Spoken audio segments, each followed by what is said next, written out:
Yo, Bakayalo Kono Yalo, et oui, aujourd'hui on se retrouve pour une petite review assez spéciale. On va parler de Void Parudisa, de Poisson Labo, le dessinateur de Dragon Ball Kakumei. Oui, alors, vous pourrez peut-être pas le lire directement parce que c'est sur Konkuru, donc il faut payer, faut acheter le bouquin ou il faut le lire directement en ligne. En gros, faut payer et après vous pourrez le regarder. Donc cette review s'adresse vraiment à ceux qui l'ont payé, qui ont payé sur Konkuru, ou sinon qui ont envie de découvrir ce que c'est. Mais en tout cas, sachez que je vais spoiler par rapport à l'histoire, évidemment. Donc les amis, faites comme vous l'entendez, mais je vous aurais prévenu. Avant de commencer la vidéo, instant auto-promo, bien évidemment, Wolfius, mon manga, disponible légalement et gratuitement sur Manga Draft. Cette fois-ci, c'est gratuit, tu peux le regarder tranquillement, tu cliques sur le lien en description et puis voilà, tu regardes ça tranquillement.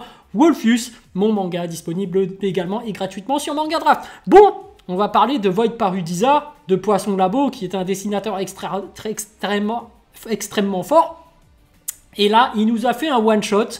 Donc, par rapport à l'histoire, c'est assez spécial. C'est une expérience unique. Et je pense que c'était le but recherché. Parce que tu le vois déjà par rapport au dessin. Rien que les cases, là, ça tremblote. C'est pas des rectangles, des quadrilatères, des trucs uniformes, tu vois. C'est des trucs qui vibrent. Tu sens qu'il essaye de te mettre dans un certain mood. Et ça a bien fonctionné. C'est pour ça qu'en termes d'avis, pour moi, je trouve pas que c'est une masterclass, je trouve que c'est une expérience totalement différente. Je peux pas le qualifier de masterclass ou de très bon.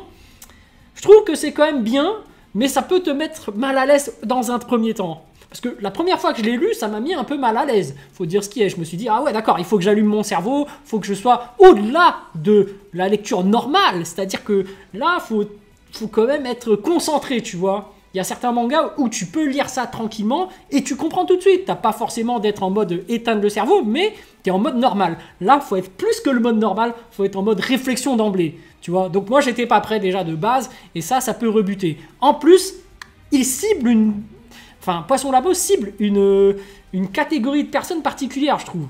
Sa cible, c'est pas les lecteurs lambda, j'ai l'impression. J'ai l'impression que c'est vraiment déjà de base des experts manga qui ont l'habitude de lire des mangas et il a envie de les sortir de l'ordinaire. Il a envie de leur donner une nouvelle expérience particulière et j'ai l'impression que c'était ça son but et de pousser à la réflexion. C'est pour ça que je dis allumez bien votre cerveau. Tu vois, par exemple, quand tu regardes le film Inception, t'as pas besoin d'éteindre ton cerveau, bien que le concept soit compliqué. Tu vois, tu comprends tout de suite que, ah ouais, c'est pas mal, tu vois. Même dans des films comme Shutter Island où tu dois quand même réfléchir, tu te dis, il y a un plot twist à la fin, tu te dis, ah ouais, mais bâtard, c'est bien foutu. Ah oui, peut-être que je vais re-regarder pour essayer de voir si c'est différent à la deuxième lecture. Là, Void Parudisa, c'est totalement différent. D'emblée, tu dois être concentré et en plus, quand tu vas le relire, tu vas te dire, attends, qu'est-ce qu'il a voulu raconter? C'est extrêmement compliqué. Sa cible, honnêtement, j'ai l'impression que c'est des gens qui sont vraiment croyants et qui pratiquent une religion, mais qui sont vraiment à fond derrière. Parce que moi, je vais être honnête avec vous, le thème, c'est clairement la vie après la mort pour moi, de ce que je comprends. Et moi, j'y crois pas du tout de base à la vie après la mort. Parce qu'il y a des gens qui consacrent leur vie à faire le bien-être pour essayer d'avoir une seconde vie dans l'au-delà, où ils vont aller au paradis ou je ne sais quoi. Moi, c'est tout l'inverse en fait. Pour moi, ma philosophie de vie, c'est qu'il n'y a pas de vie après la mort, donc profite un maximum de la vie justement parce qu'elle est courte, donc faut en profiter et profites-en aussi pour faire le bien autour de toi parce que justement, ça te fait plaisir de faire du bien. Et d'un autre côté, tu vois, tout ce que tu donnes de bien, les autres te le rendront. Donc pour moi déjà de base, c'est cette philosophie-là, mais est-ce que de par hasard, ce serait pas vers ça où il voudrait tendre? Bref, l'histoire par rapport à ce qu'il raconte, bon... Comme je le disais, c'est vraiment, il cible les croyants. Je pense que quand tu es religieux et que tu pratiques une religion et que tu espères aller au paradis juste après, je pense que c'est vraiment plus adressé à eux parce que là, tu peux t'identifier au personnage alors que moi, je ne m'identifie pas du tout. Donc, du coup, ça me fait pousser une réflexion par rapport à ça sans être impliqué dedans. Parfois, c'est un peu, tu vois, contradictoire, c'est un peu bizarre et au final, tu sais, moi, je m'en fous un peu puisque je ne suis pas la cible même. J'ai l'impression de ne pas être la cible. Mais bref... C'est intéressant parce que là, on a un pratiquant voilà, qui veut propager le bien autour de lui. Il fait ça avec sa femme et au bout d'un moment, bah, sa femme, elle meurt parce que forcément, on est humain. Au bout d'un moment, la vie s'arrête et à ce moment-là, il continue encore un peu et au moment où il doit mourir, c'est là qu'il va découvrir l'au-delà. Et c'est intéressant parce qu'il y a une désillusion totale par rapport à ce qu'il va découvrir. C'est que lorsqu'il va arriver au paradis, alors déjà, il y a une certaine mise d'ambiance faite par Poisson Labo. Tu as un certain décor par rapport à des décors magnifiques. Par exemple, tu rentres dans un temple où tu as des stèles, des machins, et même le mec qui est religieux a étudié ces stèles. Donc, c'est assez bien fait. Tu as des espèces de petits anges qui sont en train de voler un peu partout. Il suit ces anges pour essayer de savoir où aller, parce que finalement, c'est un peu ça qui le guide vers l'au-delà. Et tu comprends que, en fait, le héros, Jedam, eh ben, lui, par rapport à sa femme Maria, il a été élu pour aller au paradis. Mais c'est l'un des rares exceptions à y aller. En fait, tu te rends compte que pour atteindre le paradis, il faut vraiment avoir fait des actes de bonté absolue pour pouvoir y accéder. Et finalement, bah lui, comme c'est le seul à être l'élu, eh ben, il se retrouve tout seul au paradis. Donc finalement, quand il arrive au paradis, il se retrouve devant un désert où il n'y a vraiment personne. Et est-ce que c'est ça la vision qu'il avait du paradis? Je pense pas. Donc je pense qu'il y a une terrible déception parce que la première chose à laquelle lui, il voulait faire lorsqu'il était allé dans l'au-delà, c'était retrouver sa femme. Forcément, c'est normal. Mais au final, désillusion complète. Il se retrouve dans un monde et surtout, ce qu'a voulu nous retransmettre Poisson Labo, c'est cet effet d'infinité, de désert, parce qu'il est vraiment dans une place où il n'y a vraiment que dalle. Et vraiment, tu sens que le mec marche dans le désert et que ça dure longtemps en fait. Tu as cette sensation d'infinité, de vide absolu, de grand désert dans ce paradis. Et je pense que personne n'a cette vision du paradis. Et de ce fait, puisqu'il est dans une quête de bonheur finalement, il va continuer à vouloir chercher sa femme et il va rien trouver au paradis pendant des années. Et finalement, il va faire le grand saut d'aller la chercher en enfer. Puisque forcément, s'il n'y a personne au paradis, c'est que peut-être qu'elle se trouve en enfer. Et finalement, comme lui, c'est une personne bonne, il arrive en enfer, il est quand même protégé par une bulle et il peut contempler un peu comment se déroule l'enfer. Et là, par contre, l'enfer, bon, la quasi-totalité de l'humanité y est. On voit qu'il y a vraiment des gens qui sont en pleine souffrance, qui continuent à souffrir dans l'infinité de l'absolu du temps. Donc il y a vraiment cette notion de temps qui joue quand tu es dans l'autre monde, puisque nous, justement, c'est éphémère dans le monde réel, on est censé mourir au bout de 100 ans, hein, on va dire ça comme ça, même avant, hein, c'est très souvent on meurt avant, mais voilà, là dans l'infinité, on voit qu'il y a des 10 000 années, 20 000 années, 30 000 années, ça te met vraiment dans une certaine ambiance aussi, parce que tu vois des gens tomber dans l'infini, et puis qui reviennent, qui retombent, tu as un descriptif assez qui te met assez mal à l'aise hein, des différents mondes dans lesquels il t'embarque, Poisson Labo, parce que finalement quand il te parle de paradis, tu sens vraiment que c'est un désert absolu, mais quand il te parle de l'enfer, tu sens que là les gens ils sont en pleine souffrance, tu sens que là les mecs ils subissent, c'est vraiment une torture d'être en enfer. Et justement, il va naviguer en enfer à la recherche de sa femme et c'est extrêmement difficile de la trouver, et puis même au final, et c'est peut-être un peu ça qui est décevant, c'est qu'il ne va pas la trouver. Mais bon, après, il y a une morale quand même à la fin, mais c'est pas clairement expliqué et c'est peut-être une interprétation de ma part. Mais bref, il arrive et au bout d'un moment, il trouve un espèce de chien à 3 têtes qui rappelle un peu Cerbère, je crois qu'il s'appelle Cerberas ou Cerbaras, je sais plus. Bref, qui a fusionné avec une dame dedans. Donc c'est un visage un peu spécial qui est fusionné avec un corps qui te rappelle des espèces difformes qui a été fait en enfer. Et justement le fait que ça a été fusionné et que cette personne-là ait la peau entamée, qu'en plus ça a fusionné avec un corps de chien, etc. avec plusieurs têtes, tu sens que là c'est la personne qui a le plus souffert dans ce monde de l'enfer. Et derrière, on ne te dit pas pourquoi cette personne a atterri là-bas, mais c'est probablement la personne qui a commis le plus de meurtres, le plus de mal dans le monde précédent.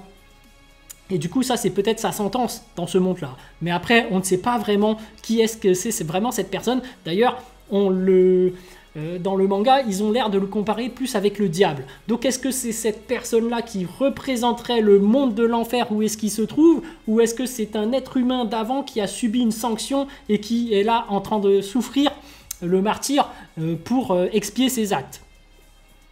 Question qu'on peut se poser effectivement. Moi j'ai interprété ça comme quelqu'un qui était l'une des pures crapules du monde d'avant et qui a subi une sentence voilà, qui le fait souffrir atrocement, et c'est ça la pire atrocité qui se passe au sein même de l'enfer, parce que la personne souffre tellement qu'elle cherche à mourir, en plus son apparence est totalement modifiée, n'est pas libre de ses moyens, etc. et qu'au final la personne ne peut rien faire. Bref, Gédam qui représente aussi le monde de la lumière, du paradis, puisque finalement c'est lui qui représente la bonté, qui est le seul qui était au paradis. Donc on a vraiment les deux extrêmes qui sont l'un en face de l'autre. On a la bonté pure, Gédam, et le mal absolu, Cerberus. Et c'est là qu'il y a une conversation entre eux qui se fait, et tu vois que finalement, le Cerberus ne représente pas au final aussi une personne mauvaise que ça, parce que malgré son apparence physique assez atroce, dégueulasse, qui rappelle mine de rien Hunter x Hunter, hein, moi ça me fait penser à la créature, comment de Nen, la créature de Nen du quatrième prince Tyrinich. Ça me rappelle un peu cette espèce de créature. Il y a un style de dessin qui correspond, qui a été inspiré peut-être de là, je sais pas, mais c'est intéressant de voir ces genres de créatures un peu mystiques qui sortent de l'ordinaire, qui disent ouais, c'est assez dégueulasse, mais c'est esthétique quand même. Et du coup, tu vois que voilà, par rapport à Cerberus, une conversation se fait et qu'au final, tu sens que la personne est vraiment en pleine souffrance, parce que c'est vraiment une torture totale d'être en enfer. Mais que cette personne accepte de souffrir dans l'éternité et attend une délivrance en fait. Il s'attend à ce que peut-être que Dieu un jour le délivre de toutes ses souffrances lorsque Dieu aura considéré qu'il aurait expié ses erreurs. Tu vois, parce que sa punition ne durera pas forcément l'éternité. Alors que Gédam, qui est une personne de bonté, on voit très bien qu'il a été élu pour aller au paradis, lui propose de sortir de cet état de souffrance. Il va proposer une solution. Et en fait, lui a étudié les stèles pendant des années, parce que, voilà, forcément, pendant qu'il cherchait sa femme aussi, et pendant son existence, il a étudié les stèles, il a étudié un peu comment fonctionnait l'au-delà. Et finalement, sa solution, c'est de fusionner tous les deux ensemble pour créer un autre monde. Donc, c'est assez mystique. On sent vraiment que là, et c'est ce qui va se produire, hein, mais il y aura une part de réflexion de la part de Cerberus qui ne va pas accepter dans un premier temps, mais comme on sait que c'est dans un univers où le temps ne compte plus, bah finalement Cerberus va prendre une décision, forcément, parce que quand tu joues sur le côté réflexion, tu vois qu'au bout d'un moment, avec le temps, tu craques, parce que par rapport aux émotions humaines, tu sais que tu as des humeurs variantes. Et que à force de forcer avec le temps, enfin de réflexion, au bout d'un moment, tu peux craquer. Et même après avoir craqué, il se peut qu'après, tu regrettes et que tu changes d'avis. Même sans avoir craqué, des fois, tu changes d'avis. Donc, c'est intéressant. Et finalement, il accepte de fusionner. Et finalement, il y a un espèce de monde qui explose.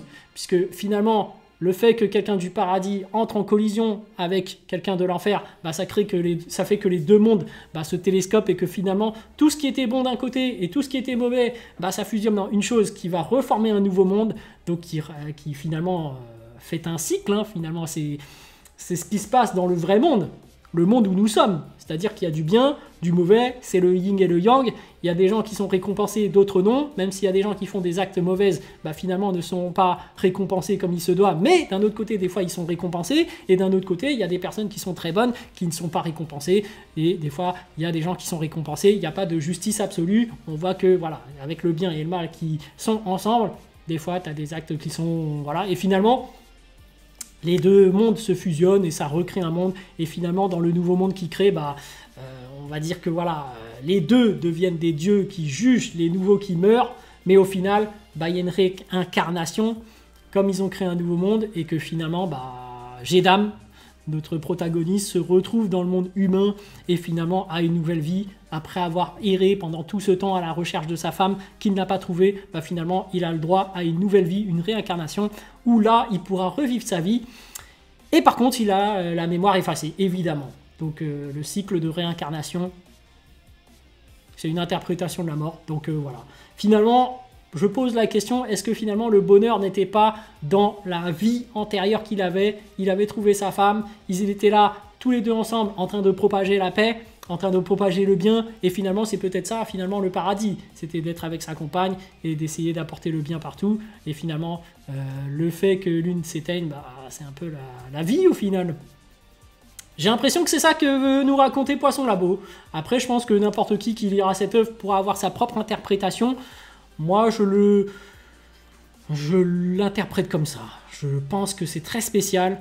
Je pense que c'est une expérience unique de lire ce manga, parce que vu comment c'est mis comment c'est dessiné, comment c'est présenté, comment c'est vraiment particulier. Ça peut te mettre mal à l'aise dans un premier temps, et d'un autre côté, tu rentres dedans, tu vois qu'il y a pas mal de textes quand même qui te font vraiment réfléchir sur qu'est-ce qui se passe après la mort. Il y a un côté très philosophique. Et d'un autre côté, j'essaie quand même de percevoir comment Poisson Labo a eu l'idée de vouloir écrire un truc comme ça. Est-ce que finalement, parce que pour moi, dans des œuvres que tu crées, surtout dans des one-shots, tu retransmets involontairement une partie de toi, une partie de ton caractère, une partie de ta pensée. Et finalement, tu vois que Poisson Labo, c'est quelqu'un de très spirituel, j'ai l'impression, de très philosophique même. Donc on entre dans son univers et c'est vraiment particulier. Voilà. Je pense que c'est une expérience à faire. Je pense qu'il y a des gens qui vont être déçus. Il y en a des gens qui vont être très contents. Et je pense que, en tout cas, dans tous les cas, si tu es ouvert d'esprit, c'est quelque chose qui va te faire beaucoup réfléchir. Voilà. Par rapport à cette review sur Void Paradisa, d'ailleurs ça c'est une erreur je pense qu'il a fait, c'est le nom de son one shot, extrêmement dur à retenir, parce que tu dis Void, bon ça va, mais Paradisia, tu penses à Paradis, mais en fait il a modifié, donc c'est Parudisa, donc Parudisa, bon je sais pas trop. Bref, après Jédam, est-ce que ça fait un lien avec Jésus? Est-ce que Cerbera c'est par rapport à Cerbère? Tu vois, il y a peut-être des références que j'ai pas vues. Je pense que quelqu'un de religieux qui connaît vraiment le monde de la mort ou autre là, sera plus apte à décrypter ce qu'a voulu nous dire Poisson Labo. Mais voilà, vous avez mon interprétation. Et finalement, c'est vrai que dans un premier temps, j'ai pas aimé, mais au final, j'aime bien. Je trouve que c'est vraiment une expérience unique parce que je l'ai relu. Je me suis dit, allez, on va quand même retenter l'expérience.